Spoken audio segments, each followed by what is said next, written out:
For most candidates who want to become president of the U.S., the debate over Israel will focus almost exclusively on who supports it the most aggressively. Candidates who embrace the international rule of law, true democracy and compromise based on fairness, meaning that they also support Palestinian rights, will find themselves either cast off as being fringe, long shots who have no chance of winning, or, if their campaign does have some substance, denounced as antisemitic. The powerful pro-Israel lobby and its influential friends will pour money into demonizing those candidates and bolstering any rival who blindly embraces Israel and ignores its civil rights abuses. However, a candidate will occasionally rise above the name-calling and mudslinging to put America's interests and the principles of democracy above Israel's bullying. So, you can probably imagine the pro-Israel tsunami that has confronted Republican nomination candidate Vivek Ramaswamy, who advocates what reasoned minds might describe as a sensible approach to this issue. As Israel becomes more and more accepted in the Arab world, why does it continue to need financial support from American taxpayers? Ramaswamy was considered one of the surprise winners of the first Republican presidential debate last month in his first national TV appearance. Ramaswamy, who is Indian American, made it clear that he supports the U.S. above all foreign countries, including Israel, which is often treated like it is America's unofficial 51st state. Since the Second World War, Israel has received more U.S. funding than any other foreign nation. Every president has approved of funding Israel, in part because the country's lobby has been so effective in financing the campaigns of political candidates for Congress that few officeholders, in fact very few, challenge that American largesse. It is not just money that the U.S. sends to Israel. It also provides benefits, including making it the first foreign country to be given the most advanced fighter jet in the world, the F-35, a fifth-generation stealth aircraft.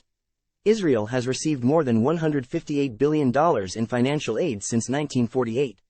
Now, many elected officials, along with Ramaswamy, wonder if it should continue to receive this funding amid today's difficult economic climate. Ramaswamy last month explained his view that the U.S. should end financial aid to Israel when the current deal expires in 2028, as by then it would have expanded its peace accords with Arab countries. He said, "Come 2028, that additional aid won't be necessary in order to still have the kind of stability that we'd actually have in the Middle East by having Israel more integrated in with its partners." However, in the wake of a backlash from America's pro-Israel mainstream media, Ramaswamy subsequently said that he would continue to provide funding, as long as Israel tells us so. He was obviously put on the defensive by pro-Israel activists who challenged his view, which was unorthodox for a Republican. He was forced to stress that he supports Israel and would not stop it from defending itself. Of course, to become president, Ramaswamy will have to win the Republican primary and then defeat President Joe Biden, who is seeking a second term, in next year's election. Time equals 400 ms. greater than, but the very fact that Ramaswamy has suggested an end date for America's huge financial giveaway to Israel has created a wave of support from voters, who believe this funding should be used to help needy Americans first. This debate is especially pertinent as many Republicans are beginning to question the billions of dollars being sent to Ukraine to help it confront Russia's military aggression. Ramaswamy got so much attention for his comments on Israel and his sterling performance during the first Republican presidential debate that many of the other candidates have shifted a large part of their attacks toward him and away from indicted former President Donald Trump and Florida Governor Ron DeSantis. Ramaswamy, the son of Hindu immigrants from India, will only be 39 at the time of the 2024 election, meaning he would be the youngest ever American president if he were to win. That youth is seen as an asset in this presidential race, as Biden continues to face questions about his age. Biden, the oldest person to be elected president, was 78 at his inauguration. His image has suffered from his many speech stumbles, name mix-ups, and the times he has read out the teleprompter notes that are written to guide him and not be spoken. Arab and Muslim Americans can connect with Ramaswamy on many levels, including as a first-generation son of immigrants in a nation that sometimes has a hard time distinguishing between Palestinians and Pakistanis. Ramaswamy is even being attacked by the same people who have attacked Arab Americans, like former UN Ambassador Nikki Haley, who is the daughter of Indian Sikh parents but who converted to Christianity.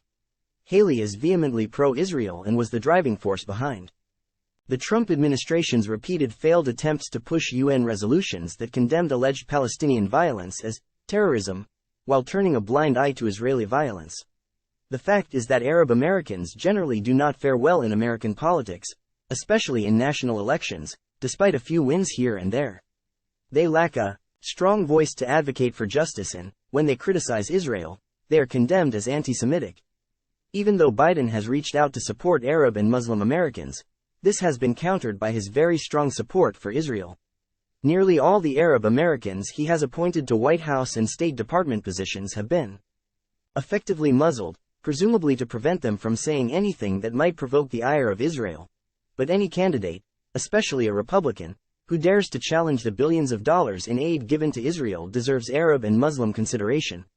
Now let's see if he backtracks any further on the issue.